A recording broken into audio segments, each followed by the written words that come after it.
नमस्कार, मैं राकेश परमार और आप देख रहे हैं महत्वपूर्ण मुद्दा।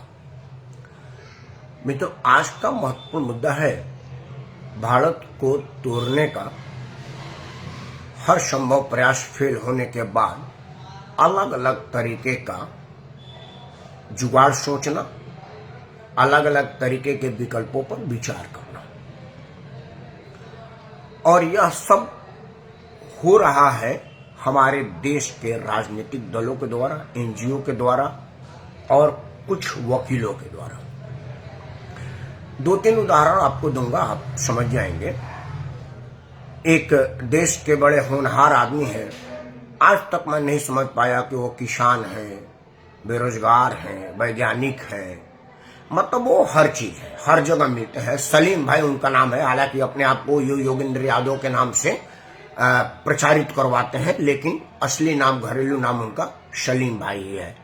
तो सलीम भाई का आज एक बयान आया है। ध्यान रहे कि ये वही सलीम भाई है जिन्होंने किसान आंदोलन में बड़ा अफसोस जाहिर करते हुए बयान दिया था कि हमने कांग्रेस के लिए तो बहुत बड़ा स्लॉट तैयार कर दिया था किसान आंदोलन के रूप में, देश का सारा किसान सड़क पर था, लेकिन अब इसके राजनीतिक लाभ तो कांग्रेस ही उठाएगी ना, क्योंकि सदन में कांग्रेस है। और उनको बड़ा अफसोस हुआ था कि उनके बहुत प्रयासों के बाद भी किसान आंदोलन का कोई राजनीतिक लाभ कांग्रेस नहीं उठा पाई, मोदी अपदस्थ नहीं हो पाए। जबकि उस वक्त का प्रयास बिल्कुल उसी तरह का था जिस तरह से नेपाल में और बांग्लादेश में और श्रीलंका में हुआ था, मतलब राष्ट्रपति भवन पर कब्जा।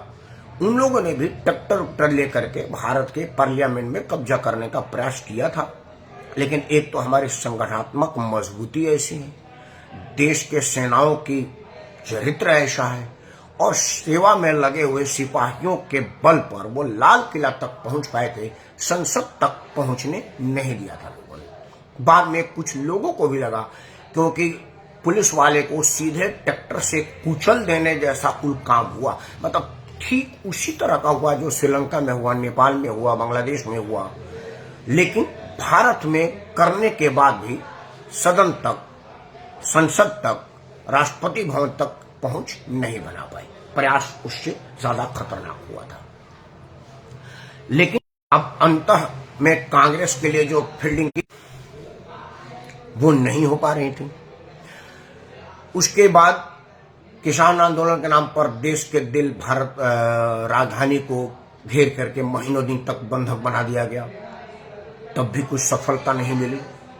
एनआरसी के मुद्दे पर एक बार प्रयास किया गया था कि दिल्ली के 3 राज्य के सीमा को बिल्कुल बंद कर दिया गया था, तब भी कोई बहुत ज्यादा फायदा नहीं हुआ।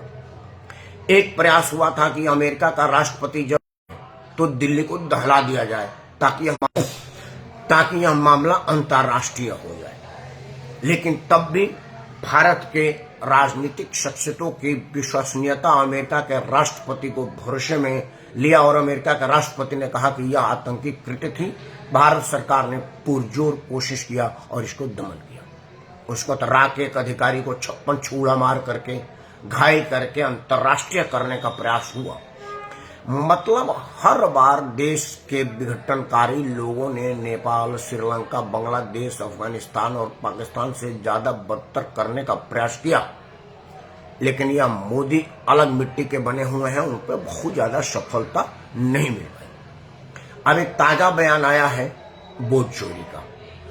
वोट चोरी में सलीम खान का एक बयान आया है कि देखिए, वोट चोरी के मामले में कोर्ट वोट जाने का कोई जरूरत नहीं, क्योंकि कोर्ट में सबूत की जरूरत पड़ती है और सबूत आपके पास है नहीं। राहुल गांधी अपना प्रयास बिल्कुल सार्थक कर रहे हैं और जनमानस के मन में यह डालने में सफल रह गए हैं कि यह सरकार वोट चोरी से बनी हुई है।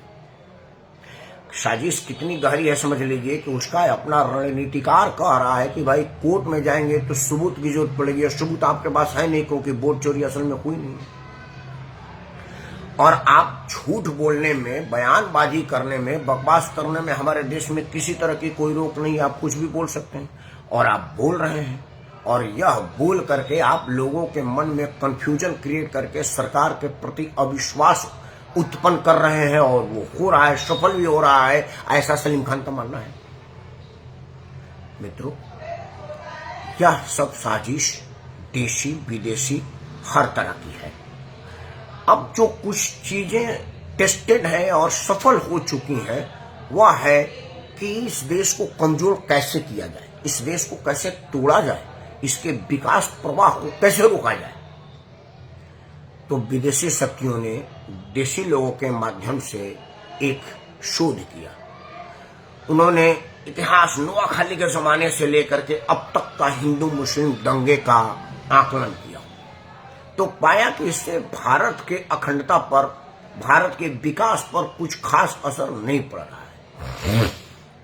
दंगा हो रहा है, कुछ लोग मर रहे हैं, कानून अपना काम कर रहा है, केस हो रहा है, सजा हो रहा है, मतलब देश के सेहत पर कोई फर्क नहीं पड़ रहा है। लेकिन उन्होंने देखा कि अगर इस देश को जातीय विद्वेष में बांट दिया जाए और हिंदू को हिंदू के सामने खड़ा कर दिया जाए तो यह देश कमजोर हो सकता है, क्योंकि जातीय उन्माद में एक भाई दूसरे भाई के सामने खड़ा हो रहा है, क्योंकि उसको एक को बताया जा रहा है कि देखो आरक्षण के माध्यम से तुम्हारा हक वो आदमी मार रहा है जो आरक्षण के वजह से उन सब चीजों पर कब्जा जमाया हुआ है जो जिसका असल में वो पात्रता नहीं है, और साफ साफ दिखता भी है। मैं रामविलास पासवान का उदाहरण बार बार देता हूँ, मेरे बड़े प्रिय थे, मेरे को बहुत मानते भी थे और कई बढ़िया जगह पर उन्होंने मेरा पहुंच भी बनाया था। उनका एहसान मेरे सामने, इसीलिए मैं रामविलास जी का नाम भी लेता हूं क्योंकि वो मेरे दिल में बहुत आदर रखते हैं। रामविलास पासवान जी दलित थे, नो डाउट, लेकिन दलित ही है जिस दलित की परिकल्पना हमारे संविधान निर्माताओं ने विद्वान, मेरे ख्याल से नहीं। तो फिर उनका बेटा को उस तरह की लाभ क्यों दिया जा रहा है, या लोग सोचेंगे ना।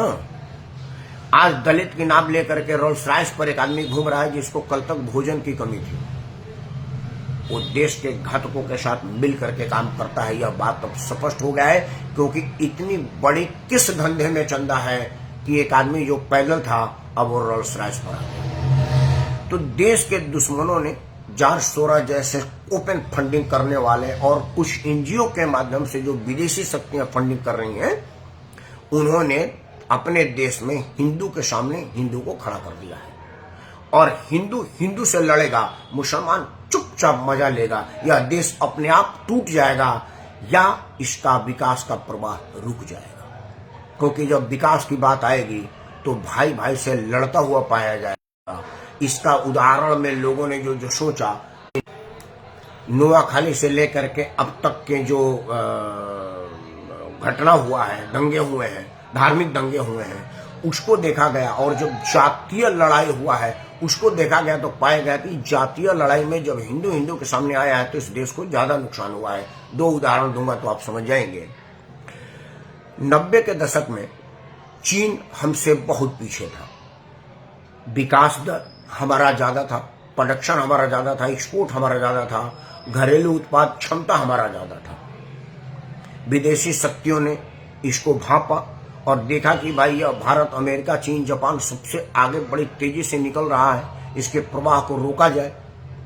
तो हमारे देश में आरक्षण के आग को हवा दिया गया, और यह कितना ज्यादा गंभीर था, कहां तक इसकी जड़ थी, उसका एक उदाहरण दे रहा हूं कि इसके दबाव में भारत के वर्तमान प्रधानमंत्री, मतलब तत्कालीन प्रधानमंत्री विश्वनाथ प्रताप भी आ गए, और जो आदमी प्रधानमंत्री के सीट को चैलेंज कर रहा था वो आदमी भी इस दबाव में आ गया, चंद्रशेखर जी।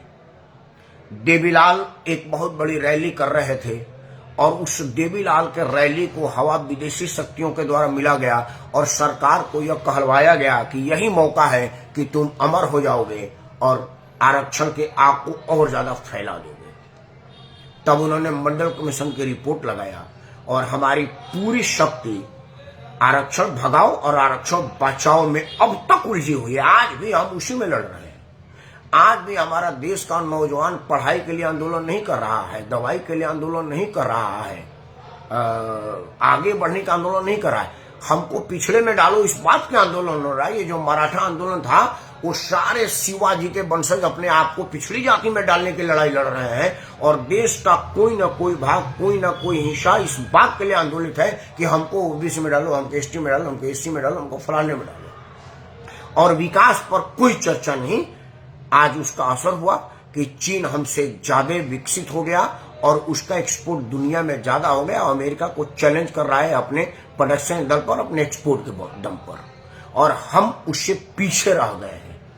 अब फिर जब एक बार नरेंद्र मोदी के इन प्रयासों से कि घरेलू कामगारों को मौका दिया जाए, हर हाथ को काम दिया जाए, यहां तक कि आदमी अकेला भी अगर काम कर रहा है तो उसको मुद्रा लोन के माध्यम से मजबूत किया जाए, ताकि वो बैंकों के सारे कागज पत्र का चक्कर ना करे, सेठों के हाथ पे अपने आप को बेचे और गिरवी ना रखें, बिना गारंटी का, बिना कोलेटरल उसका सीधा फंड पैसा दिया जाए। और इसका असर दिख रहा है कि लोग छोटे छोटे उद्योग कर रहे हैं, और छोटा छोटा उद्योग बहुत बड़ा काम करता है। बड़ी बड़ी कंपनियां इन छोटे छोटे उद्योगों के सहारे ही चलती हैं। तो फिर जगह जगह पर आरक्षण के आग को भड़का करके हिंदू के सामने हिंदू को लड़ाया जा रहा है, ताकि एक भाई दूसरे भाई से लड़े और देश का प्रवाह रुके। जिन जिन लोगों ने इन बात को समझ लिया है वो इस बात को दूसरे को भी समझाएं और बताएं कि एक भाई को एक भाई से लड़ने से क्या फायदा है, जबकि आपको पता है कि यह कोई और लड़वा रहा है। मित्रों, आप जांचिएगा, चाहे वो नोआखाली का दंगा हो। नोआखाली में एक बार मुसलमान डोमिनेट कर रहा था, उस पर तो पिक्चर भी आ गई, बंगाल फाइल, लेकिन बहुत जल्द रिकवर किया और आसाम से और इधर आसनसोल से हिंदुओं का एक जत्था गया और तब जाकर के उस पर नियंत्रण पाया गया। हालांकि तब मोहनदास करमचंद गांधी को जब लगा कि मेरे अपने बच्चों ने, अपने भाइयों ने अब तक जो कतलेआम मचाया था उसका परिणाम अब कहीं हिंदू डोमिनेट कर रहा है तो हमारे मुसलमान भाई नुकसान ना हो, तो उन्होंने बकरी के दूध का कटोरा फेंक करके अनशन पर बैठ गए थे। वो महाकमीनपन था। अब राजनीति में उससे ज्यादा विभत्स आंदोलन को रोकने का तरीका मैंने नहीं देखा था, चर्चा मेरा उस पर नहीं है। लेकिन तब भी हमारा जो प्रोडक्शन था वो रुका नहीं था, हमारा जो व्यवसाय था वो प्रभावित नहीं हुआ था। लेकिन 90 के दशक में यह जांचा परखा टेस्टेड है कि जब हम आरक्षण भगाओ और आरक्षण बचाओ में उलझ गए तो हमारा प्रोडक्शन बंद हो गया, हमारा एक्सपोर्ट कमजोर हो गया, हमारा विदेशी मुद्रा भंडार कम हो गया और डॉलर के मुकाबले रुपया लुढ़कना शुरू हुआ, तो अब तक लुढ़क ही रहा है। तो जब विदेशियों ने यह जान लिया कि भारत का प्रवाह तभी रोका जाएगा जब इसके भाई को उसको भाई से लड़ाया जाएगा, तो आप उन सब लोगों को वोट क्यों दे रहे हैं जो देश में जातीय उन्माद फैला रहे हैं और जातीय उन्माद फैला करके परिवार का भरण पोषण कर रहे हैं, सिर्फ अपने परिवार का। मैंने कल वीडियो बनाया था कि यादव और मुस्लिम गठजोड़ की बात करने वाला लालू परिवार अब अपने परिवार में उलझा हुआ है कि सत्ता तेजस्वी को दे या तेज प्रताप को। दोनों भाई में किसी तरह से दो रास्ते चुने गए, को बाहर किया गया, को भीतर किया गया। तो सिंगापुर वाली बहन भी दिख गई, बोली हमारा तो कोई सुन ही नहीं रहा, हम छपरा से हार गए तो राज्यसभा में संजय को क्यों भैया, हमको कहीं नहीं भेजा। और बाकी के जो 5 महीने और हैं उन सब लोगों ने अपने अपने लिए रास्ता तलाशना शुरू कर दिया है। मतलब लड़ाई अपने ही घर में वर्चस्व की है, अहिर जाए भाड़ में। और मुसलमान की तो कोई गिनती नहीं है, सिर्फ वोट लेने के लिए हुआ है। नहीं तो अगर आप जातीय जनगणना कराए थे तो 18% मुसलमान है, 13% आप हैं, तो स्वतः आपको मुसलमान के लिए सिर्फ छोड़ देनी चाहिए थी। लेकिन सबको पता है कि जातीय राजनीति का नाम लेने वाले लोग सिर्फ परिवार का भरण पोषण करते हैं, बाकी किसी का नहीं करते। तो इन सब लोगों को अगर आप वोट दे रहे हैं तो देश को कमजोर कर रहे हैं, चाहे वो उत्तर प्रदेश में दें या बिहार में दें या देश के किसी भी कोने में दें, जो एक क्षेत्रीय पार्टी के नाम पर, जातीय पार्टी के नाम पर सिर्फ एक परिवार की पार्टी बनकर रह जाती है। उनको वोट देना देश को कमजोर करना है और विदेशी शक्तियों को हाथ में मजबूत करना है। तभी सलीम कह रहा है कि कोर्ट में जाने का कोई फायदा नहीं, चुनाव आयोग के विरुद्ध माहौल बनाइए और वोट चोरी का इल्जाम सरेआम लगाइए। वीडियो बंद करने से एक बात बता देता हूं कि इस देश में अगर सबसे पुख्ता वोट चोर या चुनाव में हेराफेरी का कोई आरोप किसी पर लगा था और अदालत में प्रमाणित हुआ था तो वह था स्वर्गीय इंदिरा गांधी के चुनाव रायबरेली का चुनाव में उन्होंने सरकारी संसाधनों का दुरुपयोग किया, वोटों की हेराफेरी की और बेईमानी से चुनाव जीता। यह राजनारायण जी के कोर्ट में इल्जाम पर कोर्ट ने प्रमाणित किया और उसका कारण हुआ कि उनका चुनाव रद्द कर दिया गया और 6 साल तक के लिए चुनाव लड़ने से प्रतिबंधित कर दिया गया। इंदिरा जी को लगा कि अगर 6 साल से मैं राजनीति में बाहर हो जाऊंगी तो फिर हमारा और हमारे परिवार का क्या होगा। उन्होंने इसके बदले में लोकतंत्र को ही खत्म कर दिया और इमरजेंसी लगा दिया। तो जिस इंदिरा जी का पोता अभी जो वोट चोरी का झूठा इल्जाम लगा रहा है, उसकी दादी वोट चोरी में सजा पा चुकी है। इस पर कोई चर्चा नहीं कर रहा है और आज यह बात देखने वाला है कि क्या हो रहा है। अच्छा, अभिषेक शर्मा का छक्के पर मैं वापस अपनी वीडियो बंद कर रहा हूं, क्योंकि भारत और पाकिस्तान का मैच हर आदमी के लिए जरूरी है, लेकिन उस मैच से यह मैच जरूरी है क्योंकि वही पाकिस्तान अपने लोगों के द्वारा देश में विघटन फैला रहा है, वही अमेरिका हमको परेशान कर रहा है तरह तरह के कामों से। लेकिन आप होशियार रहिएगा और जहां भी जातीय उन्माद की चर्चा समझिएगा तो समझ लीजिएगा कि यह जॉर्ज सोरोस के पेमेंट लिया हुआ है और उसी से प्रभावित है। अगर आप समझ गए हो तो मेरे को आशीर्वाद दीजिए, वीडियो को लाइक करें, चैनल सब्सक्राइब करिए और इसे अपने सभी समूहों में साझा करिए। देश रहेगा तभी हम रहेंगे, देश रहना चाहिए, हम चाहे रहे या ना रहे। जय हिंद, वंदे मातरम और भारत माता की जय।